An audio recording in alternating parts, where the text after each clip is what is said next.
Hyderabad KBR park చుట్టూ 6 జంక్షన్ల నిర్మాణం, 826 కోట్లతో ఫ్లైఓవర్లు, అండర్ పాస్లు, ట్రాఫిక్ క్రమబద్దీకరణపై జీహెచ్ఎంసీ కసరత్తు. హైదరాబాద్ కేబీఆర్ పార్క్ చుట్టూ ట్రాఫిక్ క్రమబద్దీకరణకు జీహెచ్ఎంసీ ప్రత్యేక కసరత్తు చేస్తోంది.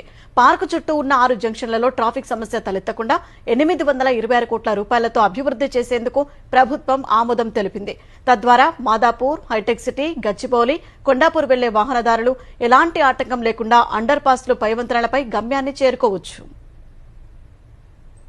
హైదరాబాద్ వాసులను నిత్యం ఇబ్బంది పెట్టే ట్రాఫిక్ సమస్యను తొలగించేలా జంక్షన్ల అభివృద్ధిపై జీహెచ్ఎంసీ కసరత్తు చేస్తోంది. అందులో భాగంగా తొలి దశలో కేబీఆర్ పార్క్ చుట్టూ ఉన్న 6 కూడళ్లను అత్యాధునికంగా తీర్చిదిద్దబోతోంది. Hyderabad city innovative transformative infrastructure ప్రాజెక్టులో భాగంగా 826 కోట్లతో జంక్షన్ల డిజైన్లకు సర్కారు ఆమోదం తెలిపింది.